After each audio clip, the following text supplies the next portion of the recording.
నిజ నిర్ధారణకు అంతిమ నిర్ణయం DNA టెస్ట్. ఉన్నది ఉన్నట్లుగా వాస్తవాలను శోధించి వివరించే మన DNA టీవీ, మన రాష్ట్రం, మన ఛానల్. నమస్కారం, వార్తలకి స్వాగతం. ఈనాటి ముఖ్యాంశాలు. తెలుగు బిడ్డ పివి నరసింహారావు సంస్కరణలతో దేశం అభివృద్ధి బాటలో ముందుకు పోతుందని, ఈ సంస్కరణలో 1% నా భాగస్వామ్యం ఉన్నందుకు గర్విస్తున్నానని సీఎం చంద్రబాబు వెల్లడి. నేడు సభలో స్వర్ణాంధ్ర విజన్ పై లఘు చర్చ. 10 సూత్రాల ఆధారంగా విజన్ అమలు చేస్తున్నామన్న చంద్రబాబు. వైసీపీ హయాంలో ఉపాధి హామీ పనుల్లో భారీ అవినీతి జరిగిందని డిప్యూటీ సీఎం పవన్ కళ్యాణ్ ఆరోపణ. ఉపాధి హామీ నిధుల దుర్వినియోగంపై అసెంబ్లీలో ప్రశ్నోత్తరాల సమయంలో మాట్లాడిన డిప్యూటీ సీఎం మొత్తం 250 కోట్ల అవినీతి జరిగినట్లు అధికారులు ఇచ్చిన నివేదిక ద్వారా వెల్లడైందన్న పవన్.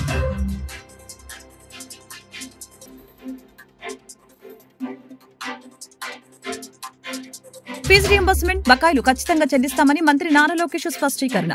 ఫీజు రియంబర్స్మెంట్ బకాయిలపై వైసీపీ ఆరోపణలకి మంత్రి లోకేష్ కౌంటర్. వాస్తవాలు వినే పరిస్థితిలో వైసీపీ లేదని ధ్వజం. తెలుగు బిడ్డ పివి నరసింహారావు సంస్కరణలతో దేశం అభివృద్ధి బాటలో ముందుకు పోతుందని, ఈ సంస్కరణలో 1% నా భాగస్వామ్యం ఉన్నందుకు గర్విస్తున్నానని ముఖ్యమంత్రి చంద్రబాబు తెలిపారు. ప్రజల సామాజిక ఆర్థిక పరిస్థితులు ఎలా ఉన్నాయో అంచనాలు రూపొందిస్తామని తెలిపారు. ప్రజలే ఆస్తిగా నియోజకవర్గాల ప్రోగ్రెసివ్ విజన్ రూపొందించామని చెప్పారు. ప్రతి కుటుంబానికి సామాజిక భద్రత కల్పించవలసి ఉందని పేర్కొన్నారు. కుటుంబ జీవన ప్రమాణాలు పెరిగేలా ఆర్థిక స్వావలంబన దిశగా కృషి చేస్తున్నట్లు వివరించారు. ప్రధాని మోదీ వికసిత భారత్ 2047ని అమలు చేస్తున్నారని, మనం స్వర్ణాంధ్ర విజన్ 2047 అమలు చేస్తున్నామని తెలిపారు.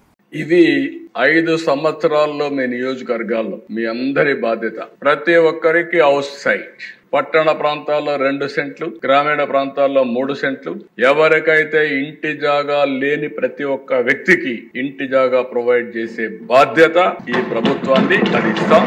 దానికి మీరందరూ కూడా ఇప్పటి నుంచి ఎన్యూమరేషన్ చేశాం, జియో ట్యాగింగ్ చేసాం, మీకు డీటెయిల్స్ అని పెడతాం. మీరు తీసుకొస్తే ల్యాండ్ అక్విజిషన్ చేయాలన్నా ప్రభుత్వ భూమి ఉందా, ఓసారి పాత భూములు కూడా హౌసింగ్ కాలనీలు వేశారు, అది కూడా 1 సెంట్ ఇచ్చారు. ఆ సెంట్ వల్ల చాలా ఇబ్బందులు వచ్చాయి. నివాస యోగ్యం కాని పొలాలు ఇచ్చారు, దూరంగా ఎక్కడ ఇచ్చారు. వాళ్ళు అక్కడి నుంచి మళ్ళా పనులకు రావాలంటే వచ్చే పరిస్థితులు లేరు. అలాంటప్పుడు నేను ఆలోచించేది చాయిస్ వాళ్ళకే వదిలిపెడతాం. వాళ్ళు కానీ కన్సాలిడేట్ చేయమంటే అక్కడే కావాలంటే కన్సాలిడేట్ చేసి అందరికీ 2 సెంట్లు ఇచ్చే విధానానికి శ్రీకారం చుడతాం. అక్కడ వద్దని గానంటే ఎక్కడ కావాలో అక్కడ ఇంటి జాగా ఇచ్చి ఇల్లు కట్టించే బాధ్యత ఈ ప్రభుత్వం తీసుకుంటుందని కూడా నేను మీకు తెలియజేస్తున్నా. ఇంటి జాగా అయిన తర్వాత ప్రతి ఒక్కరికి ఇల్లు కట్టించే బాధ్యత తీసుకుంటాం. 100% 29 ఈ రాష్ట్రంలో ఇల్లు లేదనకుండా 100% ఇళ్లు కట్టించే బాధ్యత ఈ ప్రభుత్వం తీసుకుంటుంది. మీ నియోజకవర్గాల్లో మీరు తీసుకోవాల్సిన అవసరం ఉంది. శానిటేషన్, హైజీనిక్ కండిషన్స్ కోసం ఒకప్పుడు మహిళ ఆడబిడ్డ ఆత్మ గౌరవం కింద టాయిలెట్స్ ఇచ్చా. ఇప్పుడు కొంతమంది కొన్ని కారణాల వల్ల లేని పరిస్థితి ఉంది. ప్రతి ఒక్క ఇంటికి ఒక సంవత్సరమా 6 నెలల అవన్నీ కూడా పూర్తి చేయాలి. ప్రతి ఒక్క ఇంటికి water supply, tap water with sustainable source. ఏదో బోర్ కింద ట్యాప్ నీళ్లు ఇస్తే అది బోర్ ఎండిపోతే నీళ్లు రావు. అట్లా కాకుండా సస్టైనబుల్ సోర్సెస్ నుంచి వాటర్ ఇస్తాం. ఎల్పిజి గ్యాస్ కనెక్షన్, ఒకప్పుడు దీపం పెట్టాం, గ్యాస్ కనెక్షన్ ఇచ్చాం. దేశంలో మొట్టమొదటిసారిగా దీపం పెట్టి గ్యాస్ కనెక్షన్ ఇచ్చిన రాష్ట్రం సమైక్య ఆంధ్రప్రదేశ్. ఆ రోజు ఎన్డీఏ ప్రభుత్వం ఇచ్చాం. ఈ రోజు మళ్ళీ దీపం 2 కింద 3 సిలిండర్లు ఉచితంగా ఇచ్చి మహిళలను ఆదుకుంటున్నాం. ఆ కార్యక్రమం కూడా జయప్రదంగా జరిగే పరిస్థితి వచ్చింది. అక్కడి నుంచి ఎలక్ట్రిసిటీ. ఇక్కడ మీరు గ్యాస్ కూడా చూస్తే కొన్ని ప్రాంతాల్లో పైప్డ్ గ్యాస్ వస్తా ఉంది. అది వచ్చినప్పుడు దాన్ని కూడా కనెక్ట్ చేస్తాం. అవసరమైతే ఇక్కడ ఇచ్చే సబ్సిడీ వాళ్ళకే ఇస్తాం. అప్పుడు ఇంకా గ్యాస్ కూడా తెచ్చుకునే పరిస్థితి లేదు, కనెక్ట్ చేసే పరిస్థితి లేదు. 24 గంటల గ్యాస్ ఉండే పరిస్థితి వస్తుంది. Electricity and solar roof. ప్రతి ఒక్క ఇంటికి కరెంట్ ఉండాలి. పెట్టుకోగలిగిన వాళ్ళందరూ డెమోక్రటైజేషన్ ఆఫ్ పవర్ జనరేషన్ లో మీరు రూఫ్ టాప్ పెట్టుకుంటారు. ఆ రూఫ్ టాప్ పెట్టుకొని మీరే కరెంట్ ఉత్పత్తి చేసుకుంటారు, మీరే వాడుకుంటారు. ఈ రోజు మనం చూస్తే కోస్టల్ ఆంధ్రాలో ఎండలు విపరీతంగా విరిగిపోయినాయి, వడగాల్పులు ఉన్నాయి. మీరు ఏసీ పెట్టుకొని బాగా ఇక్కడ హ్యాపీగా ఉన్నాం కరెంట్. దానివల్ల ప్రతి ఒక్క ఇంట్లో కూడా అలాంటి కంఫర్ట్ ఎందుకు క్రియేట్ చేసుకోకూడదు అని అడుగుతున్నా. పైన ఎండ, సూర్యుడు, కిందన ఏసీ, చిన్న రూమ్ పెట్టుకున్నా ఫ్యాన్ గానీ ఏసీ గానీ పెట్టుకునే అవకాశాలు వస్తే over a period of time ఈ విషయంలో కూడా ప్రతి ఒక్క ఇంటికి సోలార్ రూఫ్ గానీ, కుసుమ్ కింద మన పొలాల్లో మనం కరెంటు తయారు చేసుకుని మనకు అవసరమైన కరెంటు వాడుకొని అవసరమైతే ట్రాక్టర్లు కూడా ఛార్జింగ్ చేసుకొని ఇంటికి కూడా వాడుకునే అవకాశాలు వస్తాయి. అలాంటి వ్యవస్థకు శ్రీకారం చుడతాం. నా ఉద్దేశం ఒకటే, ప్రతి ఒక్కరికి కూడా కాస్ట్ తగ్గిస్తూ జీవన ప్రమాణాలు పెంచడం అనేది ప్రధానమైన ఉద్దేశం. Digital connectivity, high speed internet access for every house, wifi ఇస్తాం, డిజిటల్ కనెక్టివిటీ ఇస్తాం. అది కూడా నీడ్ బేస్ ని బట్టి వాళ్ళకి ఎంత కావాలంటే ఎంత బ్యాండ్ విత్ కూడా ప్రొవైడ్ చేస్తాం అని చెప్పి కూడా నేను మీకు తెలియజేస్తున్నా. 5G గానీ 6G గానీ ఏది కావాలో అన్ని ప్రొవైడ్ చేస్తాం. ఇప్పుడు నిన్న మొన్న మీరు చూసి సెటిలైట్స్ కూడా ప్రైవేట్ సెక్టర్ లో వచ్చేస్తున్నాయి. ఇలాంటి అనేక మార్పులు వచ్చినప్పుడు దాన్ని అందిపుచ్చుకుంటాం. అల్టిమేట్ గా మనందరం హెల్తీ, వెల్తీ, హ్యాపీ ఫ్యామిలీ. నేను మళ్ళీ చెప్తున్నా, ఈ ప్రభుత్వం చాలా స్పష్టంగా ఉన్నాం. ఒక ఆరోగ్యకరమైనటువంటి డబ్బులు కూడా సంపాదించుకుని ఆనందంగా ఫ్యామిలీ జీవితం గడపాలంటే అలాంటి క్వాలిటీ ఆఫ్ లైఫ్ ఇక్కడ రావాల్సిన అవసరం ఉంది. దానికి దోహదం చేస్తాం. ఏపీ ఉపాధి హామీ పథకంలో గత వైసీపీ ప్రభుత్వ హయాంలో భారీగా అవినీతి జరిగిందని డిప్యూటీ సీఎం పవన్ కళ్యాణ్ అసెంబ్లీలో ఆరోపించారు. ఉపాధి హామీ నిధుల దుర్వినియోగంపై అసెంబ్లీలో జరిగిన ప్రశ్నోత్తరాల సమయంలో ఆయన మాట్లాడారు. మొత్తం 250 కోట్లు అవినీతి జరిగినట్లు అధికారులు చెప్పిన నివేదిక ద్వారా వెల్లడైందని పవన్ పేర్కొన్నారు. ప్రభుత్వం ఇప్పటివరకు 564 మండలాల్లో ఉపాధి హామీ పనులపై సోషల్ ఆడిట్ నిర్వహించిందని తెలియజేశారు. ఈ పరిశీలనలో అనేక అవకతవకలు బయటపడ్డాయని, ఉపాధి హామీ కింద ఖర్చు చేసిన నిధులపై అనుమానాస్పద లావాదేవీలు జరిగినట్లు గుర్తించామని చెప్పారు.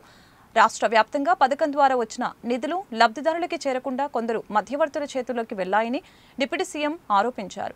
ఇప్పటికే మొదలైన ఆడిట్ ప్రక్రియను మరింత వేగవంతం చేసి ఈ నెలాఖరులోగా మిగిలిన మండలాల్లో కూడా పూర్తి చేస్తామని తెలిపారు. భవిష్యత్తులో ఇలాంటి అక్రమాలు జరగకుండా పగడ్బందీ చర్యలు తీసుకుంటామని ఆయన హామీ ఇచ్చారు. ఇక ఉపాధి హామీ కూలీలకు వేతనాల పెంపు అంశం అనేది కేంద్ర పరిధిలో ఉంటుందని పవన్ వెల్లడించారు. శ్రీ పవన్ కళ్యాణ్ గారు, క్వశ్చన్ నంబర్ 762. అధ్యక్షులకు నమస్కారం సార్. ఉపాధి హామీ పథకం అవినీతిని గురించి నివారించిన ప్రభుత్వం తీసుకున్న చర్యలు వీటికి సంబంధించి ప్రశ్న ఏకి సార్. ఉపాధి హామీ పథకంలో మన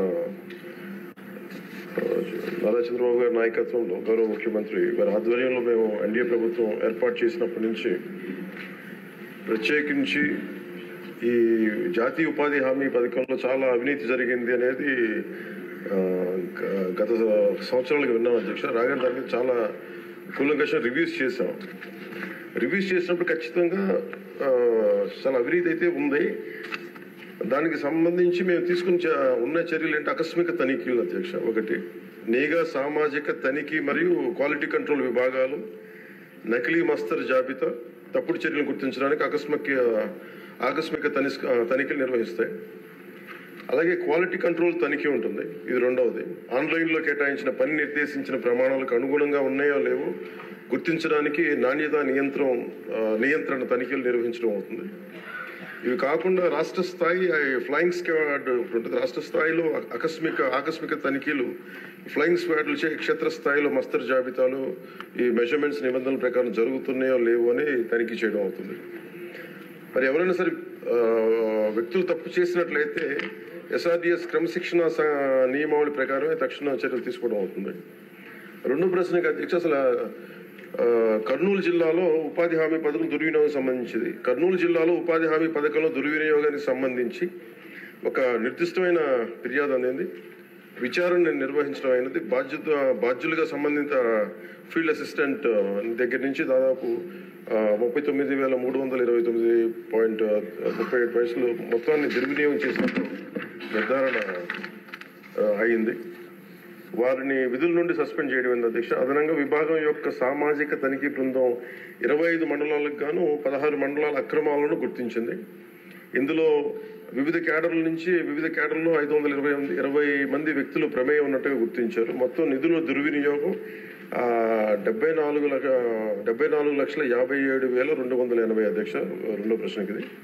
అలాగే మూడో ప్రశ్నకి, అవినీతికి పాల్పడిన 520 మంది వ్యక్తుల్లో 31 మంది ఫీల్డ్ అసిస్టెంట్లు, సీనియర్, అలాగే 12 మంది ఫిక్స్డ్ టెన్యూర్ ఉద్యోగులను కూడా సస్పెన్షన్ ఉంచడం అయింది. 275 మంది పై క్రమశిక్షణ చర్యలు పూర్తయ్యాయి. మిగిలిన వ్యక్తులపై వ్యక్తిగత విచారణలు మరియు ఇతర విధానాల ద్వారా చర్యలు కొనసాగుతూ ఉన్నాయి. అదనంగా ఇప్పటి వరకు 13,35,416 రూపాయల మొత్తాన్ని రికవరీ చేయడం. సుదీర్ఘమైన సమాచారం ఇచ్చారు. సుమారు 6,50,000 మంది విద్యార్థులు పరీక్షలకి హాజరయ్యారు. ఈసారి రెగ్యులర్ విద్యార్థులతో పాటు సార్వత్రిక విద్యాపీఠం అభ్యర్థులకి పరీక్ష నిర్వహిస్తున్నారు. ప్రశ్నాపత్రం చదువుకునేందుకు అదనంగా 15 నిమిషాలు కేటాయించారు. క్యాలెండర్ ప్రకారం మార్చి 31న రంజాన్ పర్వదినంలో ఏమైనా మార్పులు చోటు చేసుకుంటే సాంఘిక శాస్త్రం పరీక్షల్లో మార్పు చేయనున్నారు. విద్యార్థులు పరీక్ష కేంద్రాలకి చేరుకునేందుకు ఆర్టీసీ బస్సులో ఉచితంగా ప్రయాణ సదుపాయం కల్పించారు. పరీక్ష కేంద్రాల వద్దకు విద్యార్థులు తల్లిదండ్రుల రాకతో సందడి వాతావరణం నెలకొంది.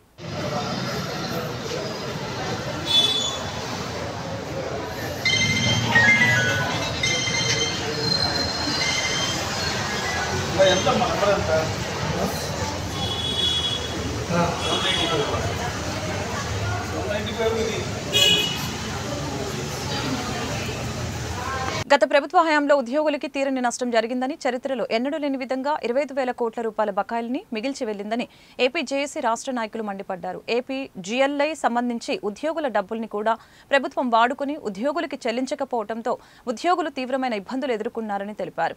కూటమి ప్రభుత్వం ఏర్పడినాక 1వ తారీఖున జీతాలు, పెన్షన్లు అందించడం జరుగుతుందని, కూటమి ప్రభుత్వం సమస్యలపై కార్యాచరణ సిద్ధం చేయాలని కోరారు.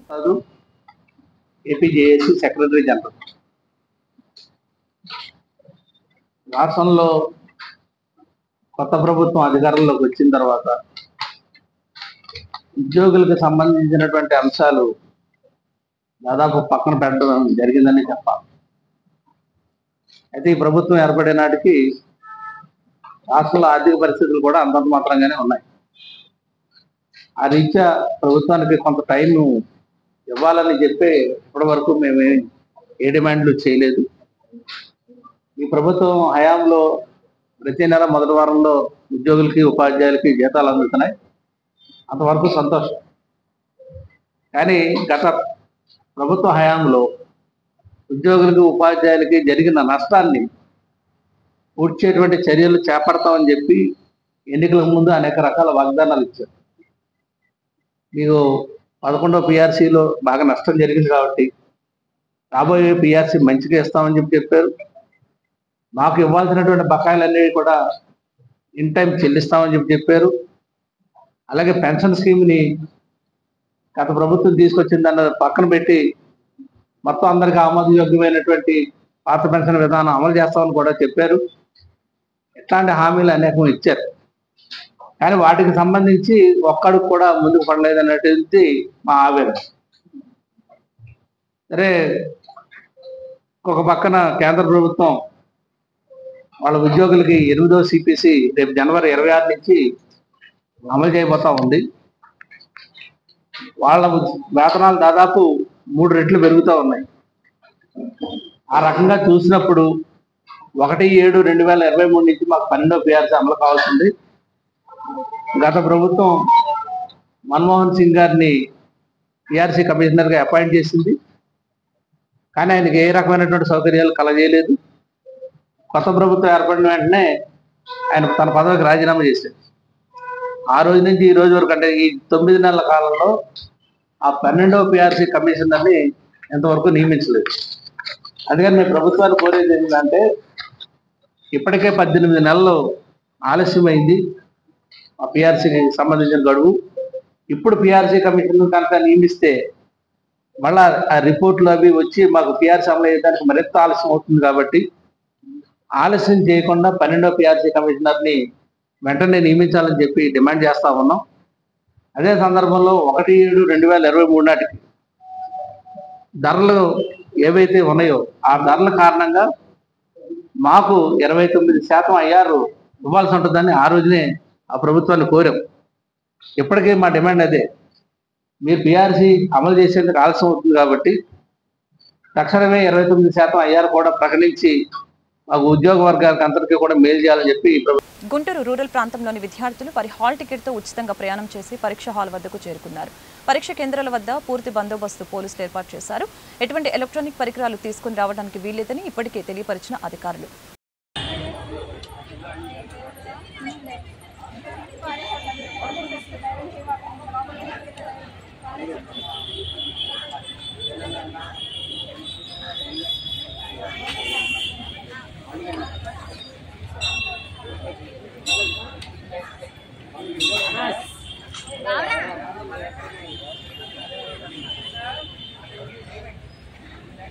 కలెక్టర్ కార్యాలయంలో నిర్వహించిన గ్రీవెన్స్ డేకి ఫిర్యాదుదారులు పెద్ద సంఖ్యలో తరలివచ్చారు. ఈ మేరకు collector Nagalakshmi, joint collector Bhargav Teja, ఇతర అధికారులు ప్రజల వద్ద నుంచి ఫిర్యాదులను స్వీకరించారు. ఇందులో పింఛన్లు, రేషన్ కార్డులు, భూముల సర్వే, భూ ఆక్రమణలు, పేదల ఇళ్ల స్థలాలు, అధికారుల నిర్లక్ష్యంపై అధికంగా ఫిర్యాదులు అందాయి. ప్రజల వద్ద నుంచి ఫిర్యాదులను స్వీకరించిన అధికారులు తక్షణమే పరిష్కారం చేయాలని సంబంధిత శాఖలకు ఆదేశాలు జారీ చేశారు. గ్రీవెన్స్ లో ఫిర్యాదుల్ని అందజేసిన బాధితులు వారి సమస్యల్ని మీడియాకు తెలిపారు.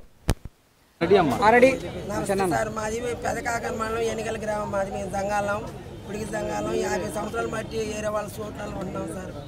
అయితే మేము చాలా సంవత్సరాల మట్టి ఉన్నాం. వాళ్ళు పాపం ఎప్పటికీ లమ్మని అడగలే.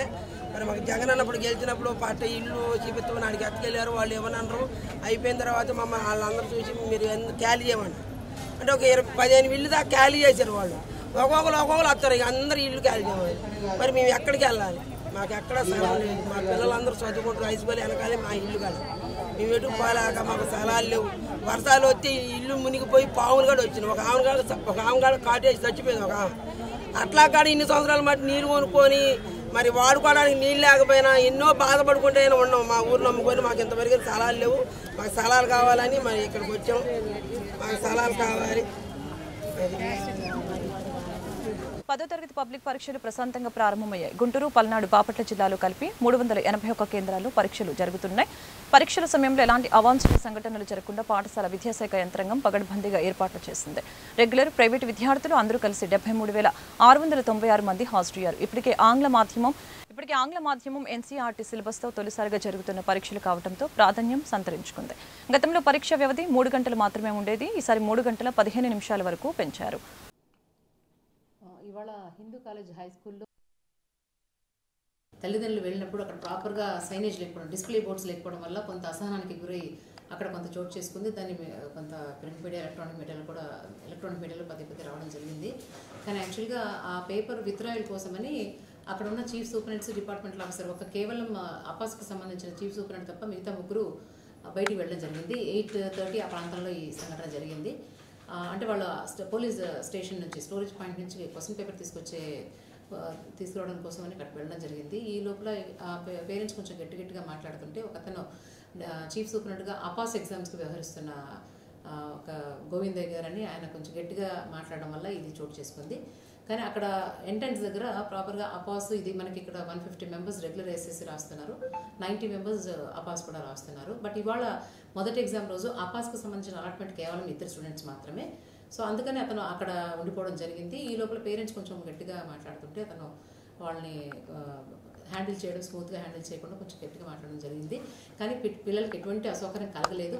విదిన్ 15 మినిట్సే అందరూ కూడా వాళ్ళ రూమ్స్కి వెళ్ళిపోయారు. తర్వాత కూడా మేము ప్రాపర్గా సైనేజ్, డిస్ప్లే అంతా కూడా పెట్టించి పిల్లలకి అందరికీ ఎటువంటి అసౌకర్యం కలగకుండా చర్యలు తీసుకున్నాం. అతను కొంచెం పేరెంట్స్ దురుసుగా మాట్లాడినాడు, అలా మాట్లాడకుండా ఉండాల్సింది. దానివల్ల అతన్ని కూడా డ్యూటీస్ నుంచి తప్పించేసి అతని మీద కూడా ఎక్స్ప్లెనేషన్ కాల్ఫర్ చేస్తున్నాం. అర్హులైన పేదలందరికీ ఇళ్ల స్థలాలు ఇవ్వాలని డిమాండ్ చేస్తూ గుంటూరులో ఆందోళన జరిగింది. ఈ మేరకు సిపిఐ ఆధ్వర్యంలో నగరపాలక సంస్థ కార్యాలయం వద్ద ధర్నా నిర్వహించి నిరసన వ్యక్తం చేశారు. కార్యక్రమంలో జిల్లా కార్యదర్శి జంగల్ అజయ్ కుమార్, సిపిఐ నగర కార్యదర్శి మాల్యాద్రి, పార్టీ నేతలు అంజుబాబు, అరుణ్ తదితరులు పాల్గొన్నారు. ఇప్పటికైనా ప్రభుత్వం స్పందించకపోతే ప్రభుత్వ స్థలాలను ఆక్రమించి పేదలకు పంచుతామని వారు హెచ్చరించారు. నేటి ముఖ్యమంత్రి గతంలో ప్రతిపక్ష నాయకుడిగా ఉన్నప్పుడు తాము అధికారంలోకి వస్తే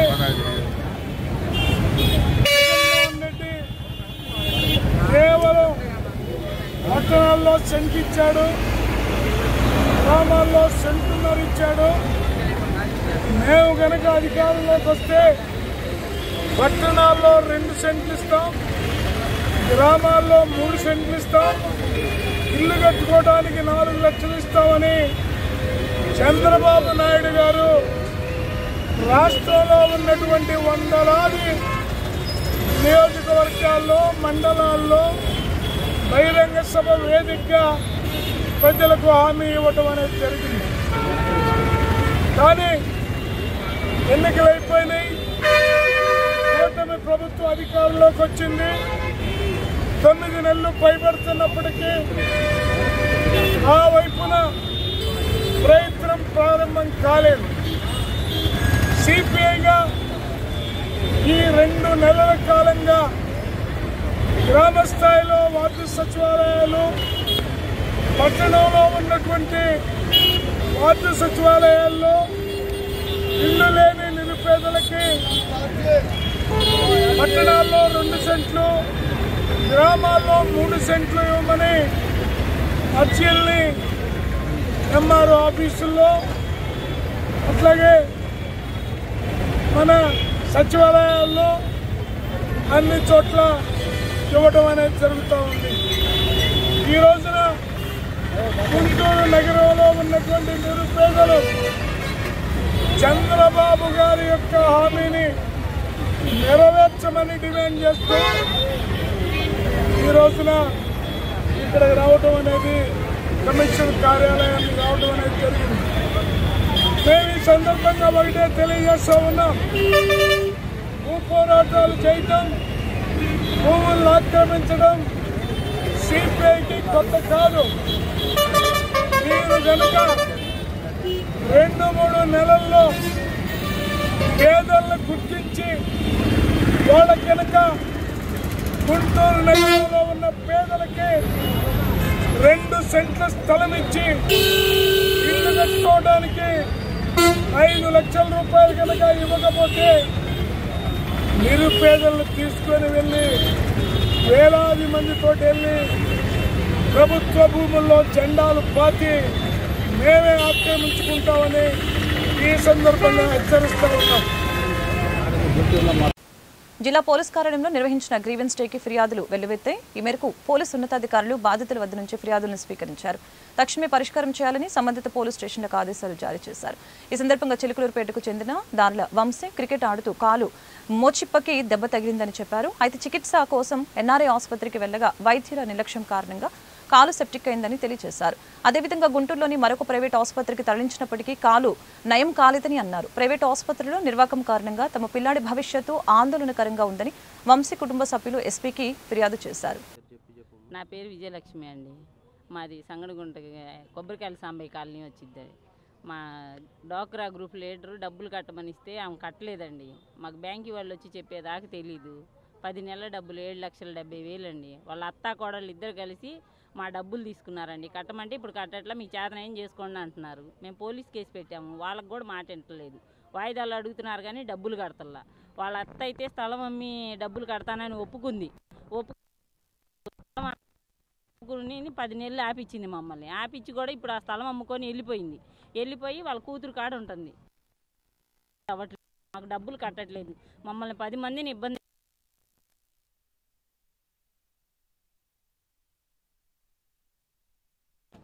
పోలీసులు వాళ్ళు పిలిపించారండి. వాయిదా అడుగుతున్నారు కానీ లాయర్ని తీసుకొని వస్తుంది. అదేమన్నా అంటే వాయిదా అడుగుతున్నారు కానీ డబ్బులు కడతామని చెప్పట్లా. వాయిదాకు ఊరక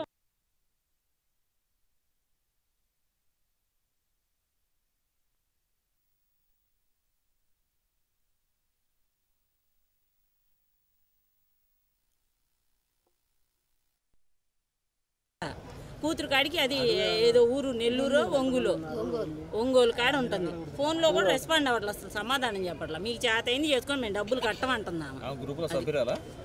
వాళ్ళ కోడలండి. ఆమె ఉంటేనే మేము ఇచ్చాం. ఆ అమ్మాయికి కాదు ఆమె హామీ ఉంటేనే మేము ఇచ్చాము ఆ రోజు డబ్బులు. ఏమో చెప్పింది, వీళ్ళు ఇద్దరు కలిసి స్థలం కొన్నారు మా డబ్బులు పెట్టి. ఆ విషయం బయటపడిందని ఇప్పుడు ఆ స్థలం కూడా అమ్మేశారు. అమ్ముకొని వెళ్ళిపోయారు. పేరేంటండి? ఎవరి పేరు? ఆమె పేరు, ఆ కోడల పేరు అయితే మల్లిక, అత్త పేరు అయితే జాన్బీ.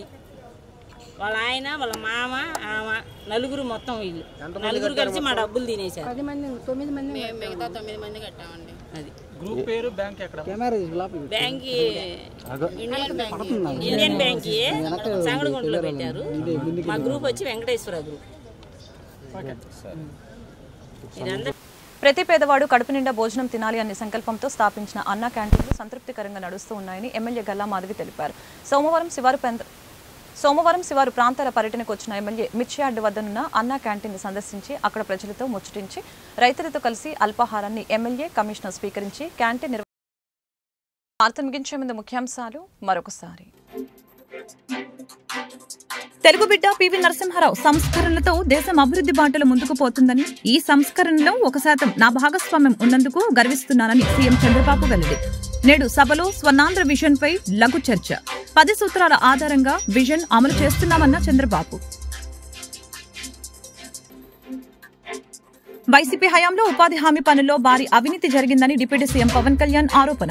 ఉపాధి హామీ నిధుల దుర్వినియోగంపై అసెంబ్లీలో ప్రశ్నోత్తరాల సమయంలో మాట్లాడిన డిప్యూటీ సీఎం మొత్తం 250 కోట్ల అవినీతి జరిగినట్లు అధికారులు ఇచ్చిన నివేదిక ద్వారా వెల్లడైందన్న పవన్.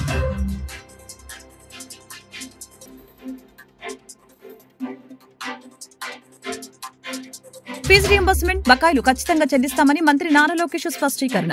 ఫీజు రీయింబర్స్మెంట్ బకాయిలపై వైసీపీ ఆరోపణలకి మంత్రి లోకేష్ కౌంటర్. వాస్తవాలు వినే పరిస్థితిలో వైసీపీ లేదని ధ్వజం.